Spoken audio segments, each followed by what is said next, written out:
Hi everybody. Hope you guys are doing all right. Hope everyone is safe.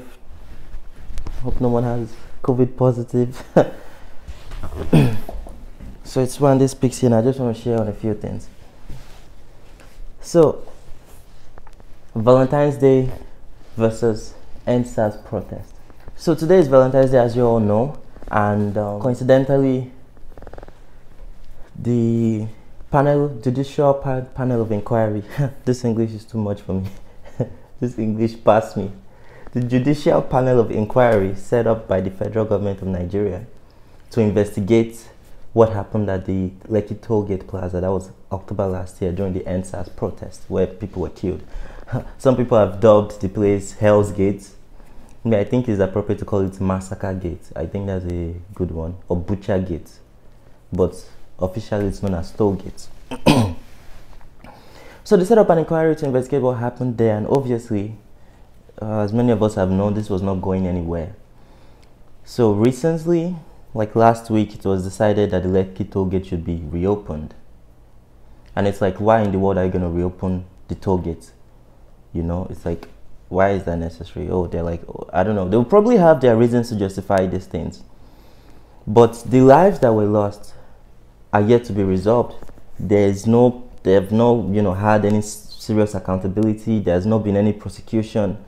They've not even released the names. They've not even acknowledged these things. We don't still know who gave the order. I mean, before, in Fela's time, it was unknown soldier. Now it's unknown order, because we all had funds to see that there were actually soldiers there. And it's just sad to see history repeating itself over and over again. And the worst part of it all is that we Nigerians are just sitting down and looking. We just sit down, they look. Except actually, maybe we are not actually sitting down and looking, because today is Valentine's Day, right? So everybody is doing Valentine when the nation is going under, First off, the people who organized, because again, today was they're supposed to have another protest at the toll gate. The people who organized this protest, you guys tried. I really appreciate what they're doing. But why pick Valentine's Day now? Me personally, I'm of the opinion that as black people, we have no business with Valentine. Because because Valentine is mostly for romantic love, or even if it's just love in general, any way you want to call love. As black people, we do not know what this love is. I would argue no one in the world really does, but especially as black people, 99% of us, we have no clue what love is, because the idea of love has been bastardized. It's been, even in the family, gone, which kind of love, even between couples that they go to church and they do that funny ceremony, which love is there when the man believes he's superior to the woman? Is that one love? So we don't, and even again, many of us, our idea of love is God so loved the world that he sent his only begotten son. Okay, he loved the world. Didn't he not love his son? And if he loved the son, why will he send the son to die? So if he loves us the same way he loves that son, that's confusing, because he loves this son, but he allowed him to go and die. And he said he loves us too. No wonder he can throw us in hell and make us burn for eternity. Also, Abraham, that said he loved his son, went to go and kill his son for somebody he does not know. So the point I'm making generally is our idea of love is so warped that it does not even, we don't have any business with Valentine's Day. That is besides the point. So talking on Lekki Tollgate, so some of us, obviously there was not too many people there, compared to the first one. In fact, I've not even heard anyone talking about it, even the media. I'm sure the news this week, there will be more news on the close down or the ban of Bitcoin or cryptocurrency in Nigeria than this Tollgate issue.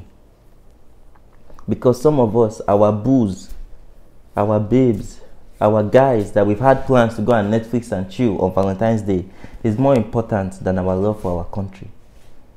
And keep in mind that the people who died, you know, if not for anything, to show respect for the dozens of youths who died, well, actually maybe hundreds, because it's not just at Lekki Tollgate. Because many of us in Lagos, we always feel like we are the only ones that are important. Because people died in Lagos, that's the only one we're talking about. People died all over the country. It was not just Lekki Tollgate. So, and these people died fighting for this country. But we would rather go for Valentine's Day than to go and honor their lives. And to at least show that we have respect, that we acknowledge that sacrifice, fam. You know? And if it's not Valentine's Day, today is Sunday again. So all of us are in church there. Nigerians, when will we wake up now? You know, I was thinking of this song last night that fella sang. It said, Nkrumah shout it, we know here, we know no. Uno no go no, uno no go no. Something along the lines of that. He also said, say, not only black man go fight for black man, uno no go no. Not only black man go die for black man, uno no go no. Guys, we need to know this. Like, until we are citizens of, like, let us learn to do what we believe to be right when we know it is right. Like, let us not wait till something is popular before we do it, especially when it is what is concerning us. I mean, last year, October, everybody was making noise over this thing because it was popular, because it was on the media, because CBC, CNN came to cover it. But now that nobody is covering it, nobody is talking. Why? Are we not in this country together? Well, I guess I'm not there with you guys right now. But I'm there with you in spirit, you know? You know, like, we all see what is happening. We all know. I feel like many times when people, all this so-called truths, you know, people like me who want to come and tell you truths, you know, all these influencers, there's nothing they're telling us that is new. We know these things in our hearts. We know that what is going on in this world, specifically in Africa, does not make no sense. So why can't we do what is right? Look at how scanty that protest was today, like Lekki Tollgate. And the police now went to arrest people, including, you know, a popular entertainer in Nigeria called Mr. Macaroni. And they jam-packed all of them in a bus because they wanted to reduce the spread of COVID during the protest. So they now put all of them together in a bus. See what fella called animal sense. I mean, obviously that does not make sense. Because if you are really trying to stop COVID, then you should even leave the people out there in the open. Because the people that said, that know about the COVID have told us that it spreads better when in a confined environment. So you now jam-packed all of them in a bus where they're sweating like that. I saw a couple of the protesters, so like they arranged some of the protesters. It's even funny, like one of the buses where they put them in did not even work. They had to push the van, like the police, one of these ugly looking trucks. They had to push it for a while to now transfer them to another truck. It's funny. But I saw two protesters who, like, they actually, you know, I was really inspired by them. So there was one lady called Helen Light. And, you know, she said she was a tailor, and she said she was a dancer. She said something she does. And this lady was really speaking up, you know. And I don't know how, you know, there was even some police around there. I don't know why she wasn't arrested. But she was really, really, like, screaming. Like, she was like, I was like, damn. I really admire her courage. Because it is so convenient, guys. It is so convenient to follow the crowd. It's so convenient to join a mass protest.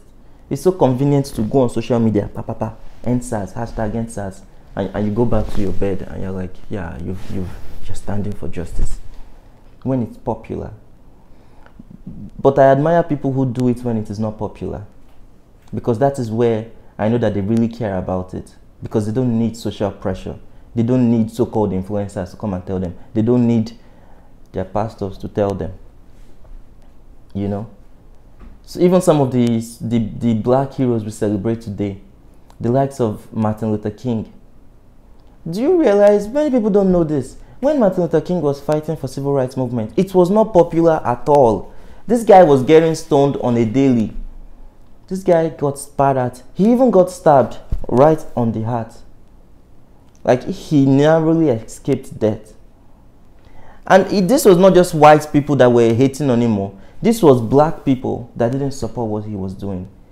Majority of them were black clergymen, black pastors in the US. Yes, they didn't support the civil rights movement. They didn't support Martin Luther King's cause.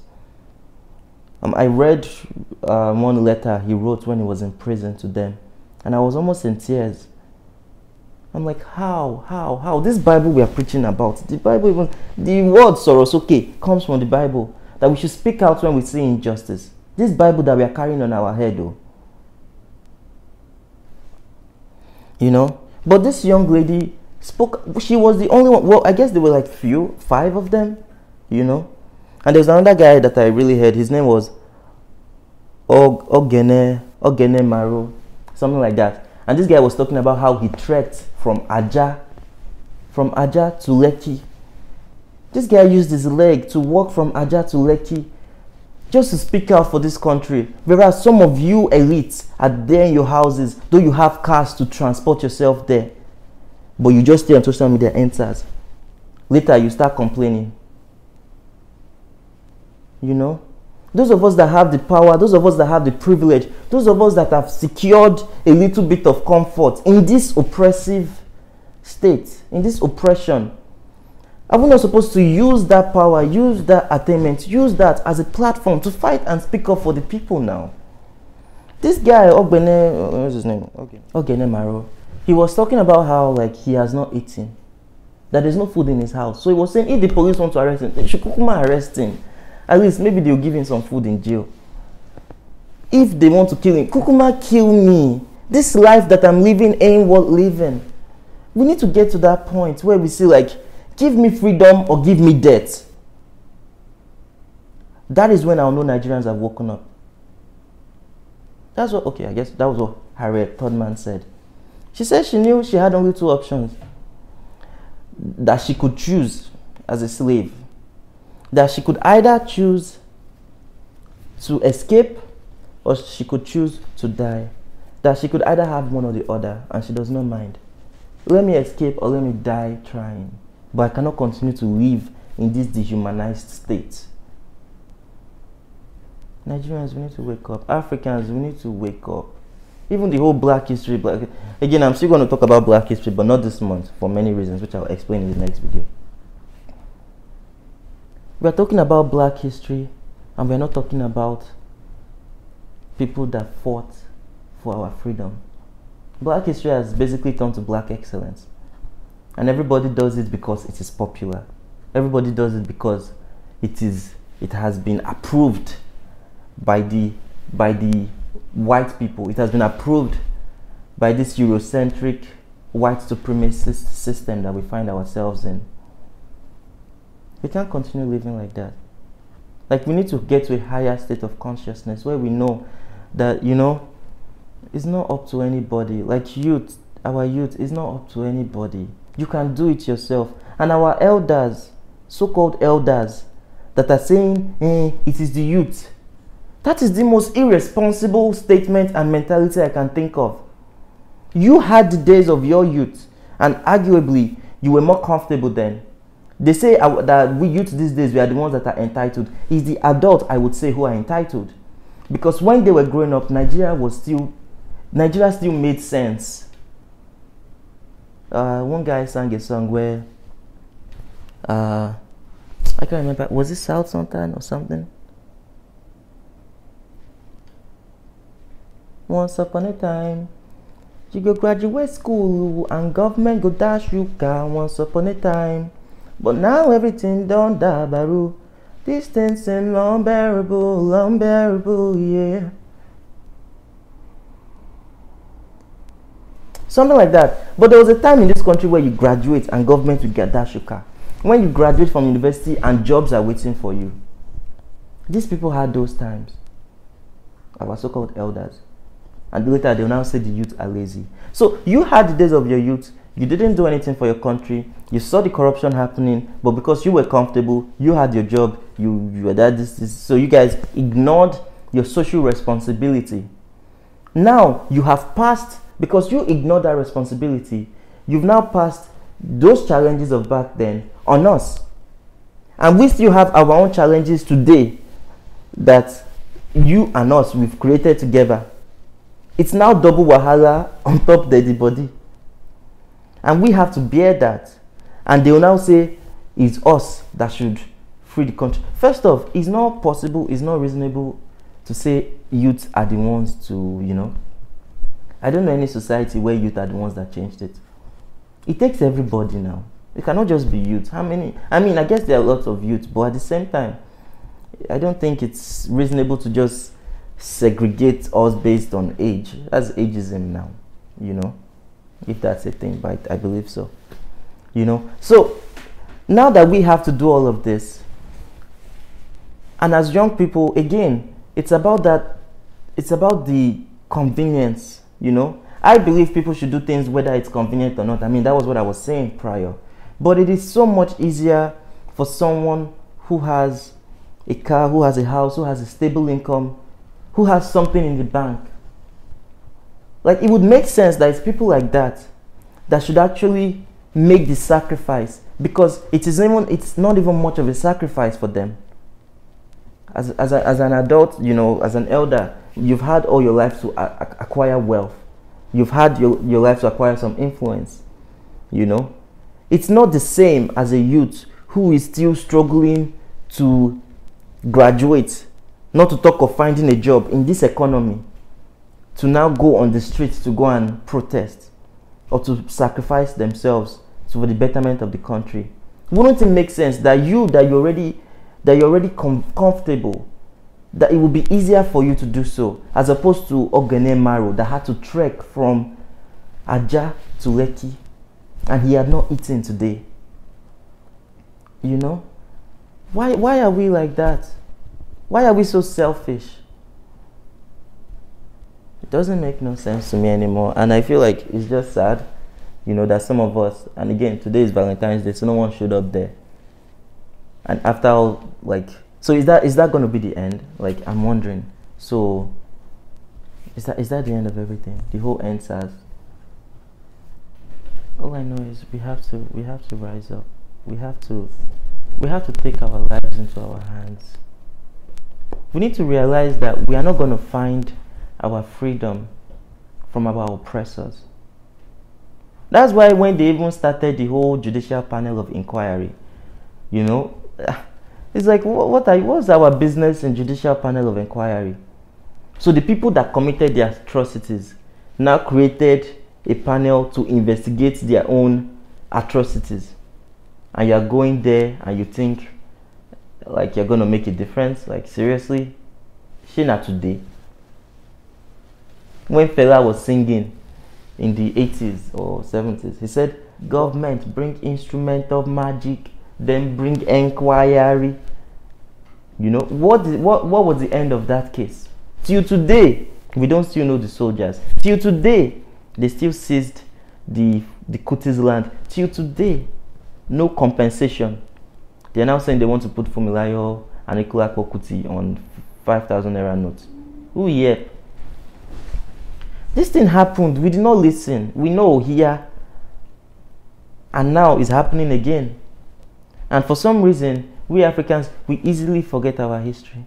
We easily forget.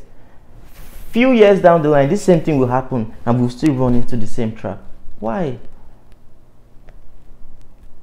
As Africans, we need to learn to be non-reactionary. We need to learn to be proactive, not reactive. That is only when they do something that vexes us, everybody will now go and shout, hey, we no go agree, we no go agree, we no go agree. They will now come and settle us somehow. We'll now calm down. Like, why have we gotten used to slavery? Because this is slavery now. In case you don't know, colonialism has not ended. in case you don't know.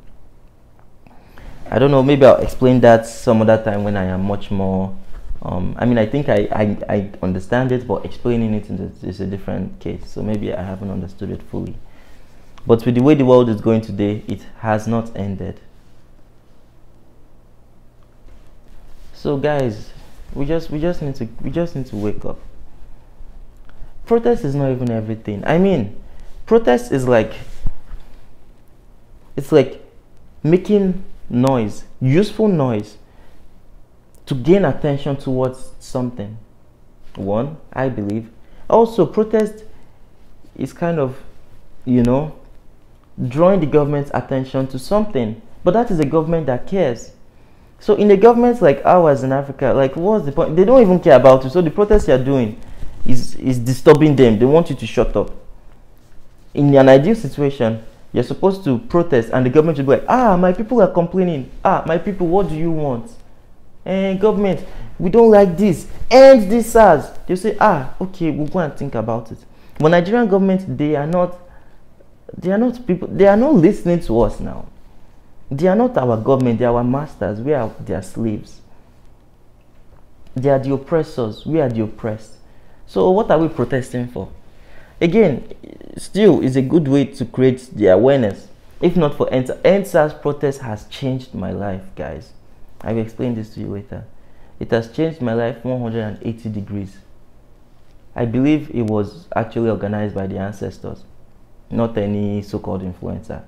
Because the effects of that EndSARS protest on my life, I can speak for myself. I can't speak for anyone else. But me personally, it will never, like, my life will never remain the same after EndSARS protest.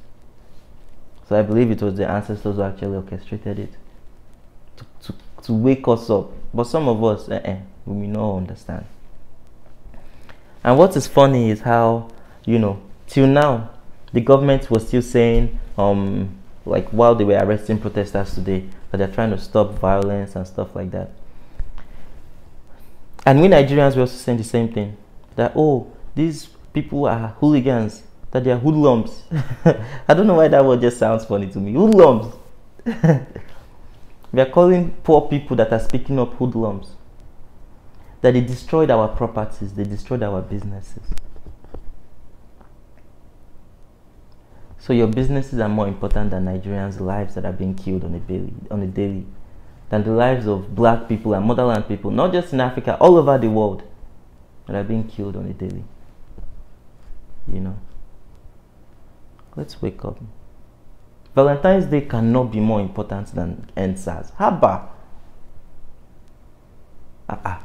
Abi, is it just me that is crazy? Abi, it's like someone has to be crazy here.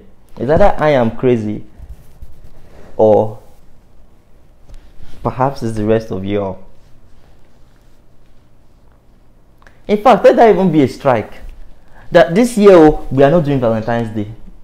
Like, that alone can be a protest. You know, boycott. Let's boycott Valentine's Day. Because you know why? That would affect these capitalist businesses. Because that's all they care about at the end of the day. I was stating how Nigerians, they were complaining about their businesses that were lost. Oh, they did not care about the people that were killed. And that's why they are opening these toll gates. Because they don't want the toll gate investors to lose money. Whereas Nigerian lives is okay to be lost, but they don't want to lose money. Let us boycott this Valentine's Day. Because at the end of the day, the capitalists, any of these things they create is just for profit. Same with Christmas, same with Easter, same with any holiday you can think of, any major holiday. So Valentine's Day as well is a profit-making occasion for them. So let's boycott it.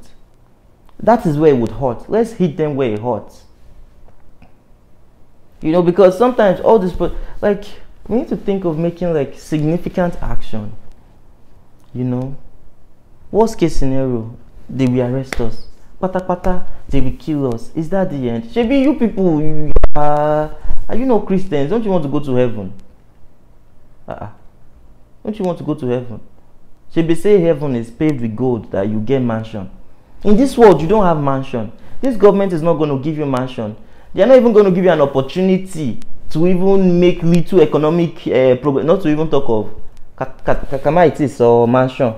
But if you die for fighting for the country, you will get mansion in heaven. Is that not a good enough incentive?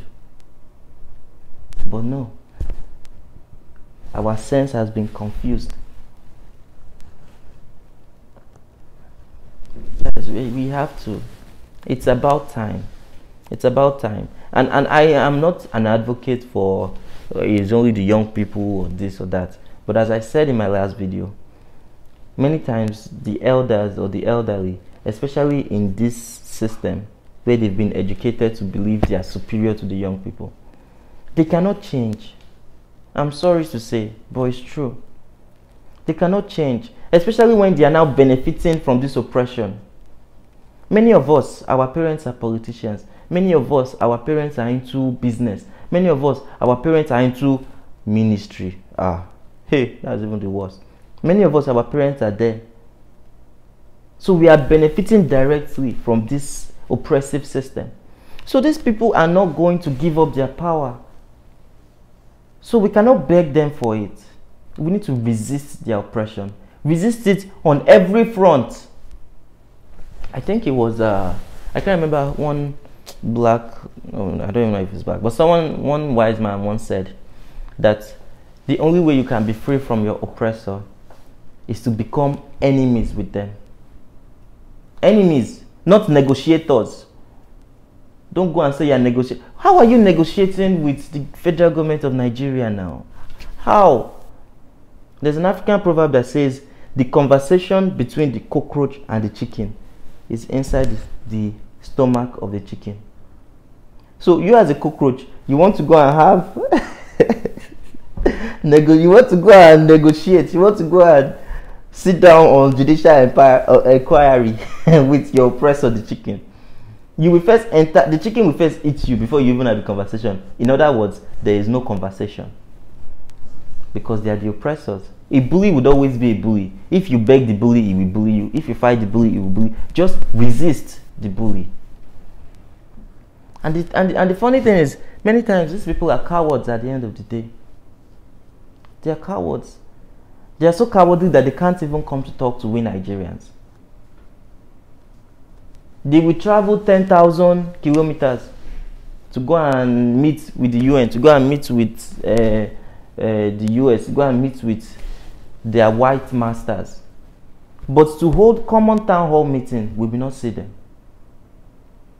For the first time I have seen in my life, I don't know if it's the first time ever, we had debate for the last election, federal election in Nigeria.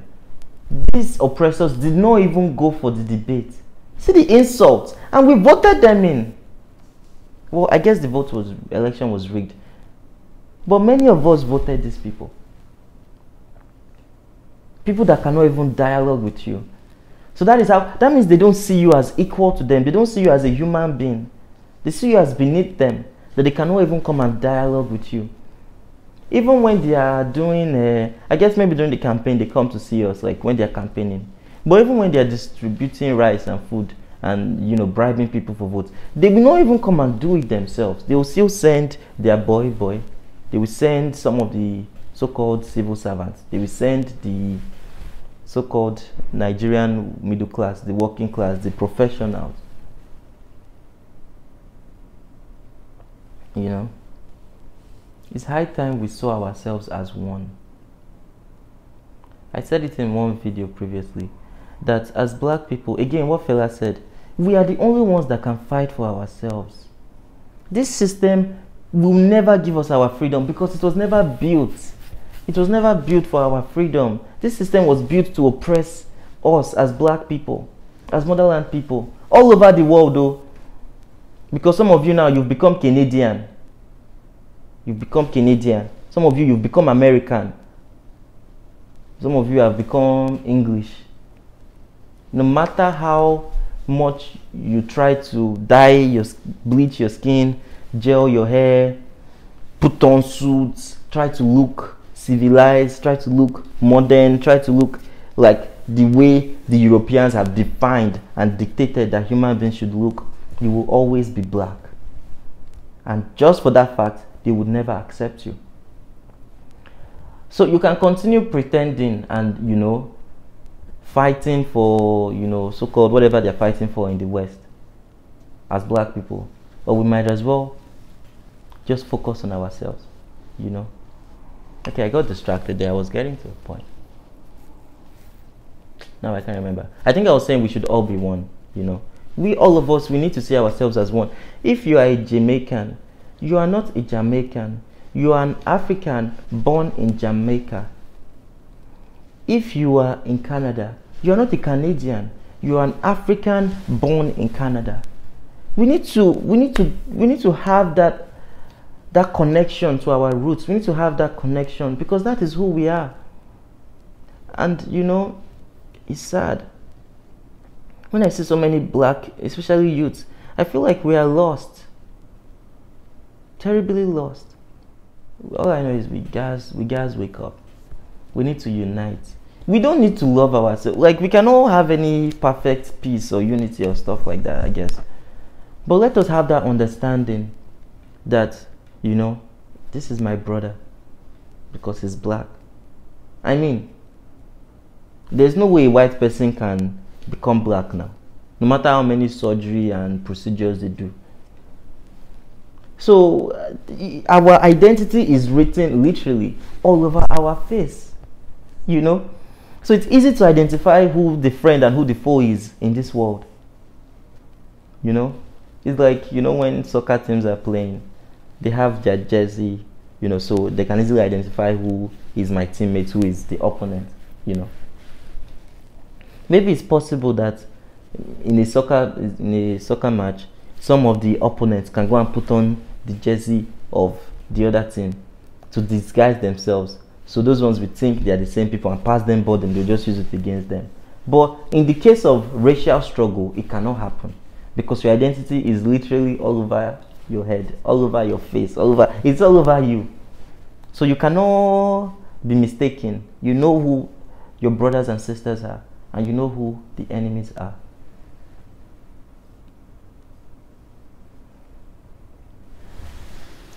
It's about time. It's about time that individual success is not enough. How can you be succeeding as a black person? How? Like, I don't understand this. Like, when they say black excellence, I don't believe in that shit. As a black person, you are succeeding. How? When your motherland is the poverty capital of the world, how are you succeeding? So that is a bit addressing people who are here in diaspora. So now let's go to Africa. Let me bring you home to my own home establishment, because that's my country, Nigeria. Some of us are so-called successful. So you are successful and everybody else around you is poor. How is that success? I remember growing up, you know, like, again, I tell people all the time, I believe I'm privileged, and I am grateful for it. At the same time, it makes me even more it gives me even more a sense of more responsibility to those who do not have as much as I do. But yeah, growing up, I grew up in a mansion, in a big ass home. And many times I would always go to the top. We had this decking where, like, you could just, it's a high point where many times, like, myself and my dad, I guess sometimes everyone in the house would just go there and relax. And when you stand there, it's like an open, like, there's no window or anything, no walls. So you can just stand there and you can literally, like, see, like, the environment. And many times I'll go there and I'll look to my left, see this rundown house with this rundown shop. Look to my right, at this rundown house with these poor people living there. And I'm just staring and I see, you know, it's like poverty all around me. I was never comfortable. You know, I remember back then, because we had a pumping machine, we always had clean water in our home. All these people would always come and beg us to give them water. We had the tap outside, and I'll just, you know, go there and open the tap for them. I felt very uncomfortable. These are my fellow human beings. These are my fellow Africans. You know, like, why do they have? But the point I'm making is, if you are a millionaire and you build a fine mansion in a community where everyone around you is poor, then that rubs off on you. One. Also, how can you be even secure? No wonder the elites of this country, they will always have bodyguard, have mopo, have they now have some other people on bikes again with gun. They have all this tight security because they know they are not safe. You know, they will now have private jet on top. So in case shit hit the fan, they can jackpot. You know, some of you that you just have bodyguard, they will still chase you on that bodyguard. If you don't have private jets, you are not safe. Because private jets is the ultimate. Nobody can chase private jets. And the funny thing is, no matter where you're going to land with that private jet, if you're Nigerians there, you're not still safe. So you have to stay in the air. If people should build mansions in the air and just stay there. So except you can build mansions in the air and stay there, you are not safe if you are a so-called successful black man when every other black person around you is poor. You know? It's just somehow, I don't know how people don't think, like they don't see that. Not that many times when black people succeed, you see them moving out. They will move out from the so-called like common area. They would go to the, maybe if it's here in diaspora, they go to the white communities, they go to the gated communities. They would leave the mainland in Lagos and go to the island because they know they are not safe. In a country, for instance, like Nigeria, where only 40-something million people are registered with BVN. So that's like when you have a bank account, we register with BVN. So if 40-something million people are registered out of a country of 200 million, that should tell you something. Let's say there are 50 million who are registered. So that means at least 150 million Nigerians are too poor to open a bank account. And you are living in that country and you say you are succeeding. The day wire touches in somebody's head, who are they coming after? It's you now. Of course it's you. Oh, we'll say no, Nigerians should not be like that. That we act like crabs in a basket. That we should not be jealous. That we should celebrate those that are succeeding. Well, we need to destroy that mentality in ourselves right now. Right here, right now. Someone once, I was listening to this person that was talking about this crabs in a basket issue. And he said, I think it's Sheon Kuti. He said the question we should be asking is, are crabs supposed to be in a basket in the first place? Basket is not their natural habitat. The crabs if the crabs were in the ocean, how would they be pulling themselves down? Exactly. You thinker, right? So they now colonized us. They now oppressed us. They now put us inside this basket. Then one crab is now crawling out. What do you expect the other crabs to do? Do you people realize that for black people to make it, to so-called succeed, it's like winning a lottery? That's why there are so few of us that succeed. I'm just talking of Nigeria alone, where we have only 50 million people that have a bank account out of 200 million. And that 50 million, it's not as if it's all of them that have good money inside though. Me myself, when I was I did not even have bank account, so I was part of the 150 million that did not have bank account. And even if I did, me that I did not even used to have data on my phone. Now that I'm working small now, even till now, it's not as if there's anything in my account. So so when there's so much poverty, so much deprivation, so much scarcity, people are desperate. You are now succeeding. You are making it. You want to be millionaire, you want to be billionaire, you want to be professional.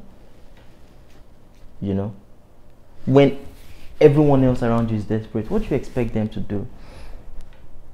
People will be wondering now, how is this one making it? Because many people are hustling. Everybody is hustling. Everybody is hustling. Don't let me hear anyone saying that Africans are lazy and stuff. It's a lie. People are working hard. But you're now making it. So they'll be wondering. And they can get angry. And they will come after you. And that's why I say, from any little success we have, no matter how small, we must make sure we use it to benefit others. Because no African is self-made. You are not self-made. You are children of sacrifice. The sacrifices of our ancestors. The sacrifices of the likes of Kwame Nkrumah. Kwame Nkrumah was a successful professional, but he came back to Ghana. Without him, Ghana would not be Ghana today. It would have still been Gold Coast. And Ghana was the first country in Africa to gain independence. And following it, in 1957, we had Nigeria gain independence in 1960. We had other countries beginning to gain independence in Africa. These people sacrificed themselves. Kwame Nkrumah was assassinated now. You know? So these people sacrificed themselves to help us to have the little freedom and little, you know, I guess, liberation that we have today. Then we now look at them and we say, no, sorry. Now that we have that little success today, as a result of their struggle and sacrifice, we'll now come and say we are self-made. And nobody knows what we went through to make this success. No one, you know, enemies, haters will always hate, blah, blah, blah, blah, blah. If Nkrumah was thinking the way you are thinking, do you think there would be independent countries in Africa today? If Fumilayo and Nicola Pokuti was thinking the way you people are thinking today, would there be women's suffrage? That women can vote in Nigeria today is because of her sacrifice.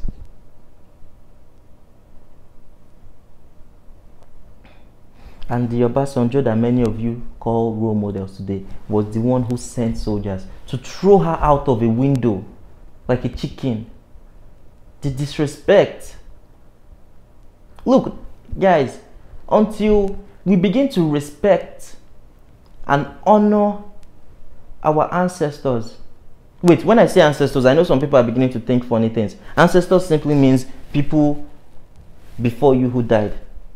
My grandfather from my mom's side died in 2010. He is my ancestor. Simple. He's English. I'm not even speaking Yoruba here. It's English that all of you are speaking. Anyways. So until we begin to respect our heroes and ancestors who died for our struggle, I'm not saying this so-called black excellence where these people are just succeeding for their own selves and neglecting their community. And many times are even part of the system that is oppressing their people. Not those are the real coons, okay? I mean, what do they call them again?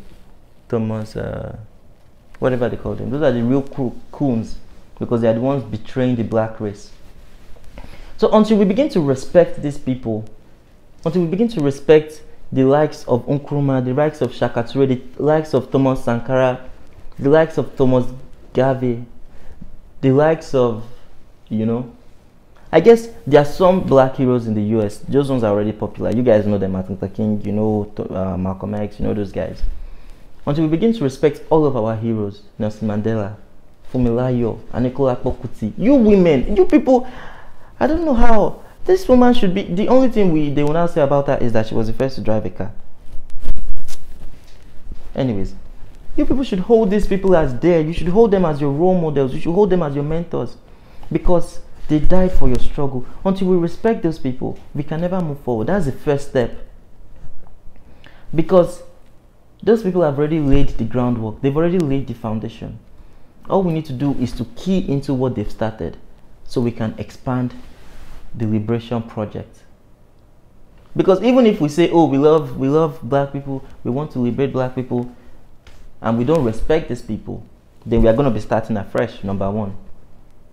And number two, we wouldn't learn from their lessons. You know?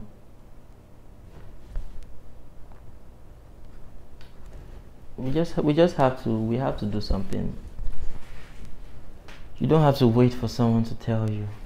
In your own little community, you know? Even if you can't do something, support people that are doing something. Anyway, so that's what I came to talk here today. It's not as interesting as I would have hoped, but what man go do? I've said my own. You know, let him that have here, let him hear what the Spirit is saying. Ẹni tó létí kó gbọ́n, àbí ẹni tó létí kó gbọ́n tẹ́ mi ń sọ.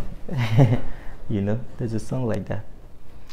So enjoy your whatever Valentine's Day And when you are done Netflix and chilling, you will come back to suffer what is going on in this country. Because many times these things are just distractions. And as black people, we cannot be distracted. We cannot be distracted by so-called education that is only indoctrination. We cannot be distracted by so-called religion. We cannot be distracted by so-called job because everybody is doing their job, which is only another form of modern slavery. We cannot be distracted by any of these useless holidays. Let us focus on what is important. And even if we claim to have love, let us have love for our fellow motherland people. If you really love that your girlfriend, you will know that we cannot enjoy ourselves together in this country the way it is. Let us go and fight. Let us have our dates in the protest ground. You know, let your vows gifts be placards. That should be your Valentine gifts. Buy cardboard, design placards for each other. Love you, babe. Let's go out. We move.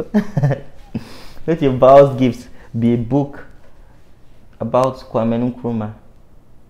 You know, that's the only way we can wake up. That's the only way we can be liberated. That we take responsibility as oppressed people, because the oppressors will never give up their privilege to fight for our struggle. You know, that's why they opened that toll gate. It's like, we're already losing too much money. Well, let's open the thing. Whereas there's no accountability for people who died. You see? So we have to take responsibility, guys.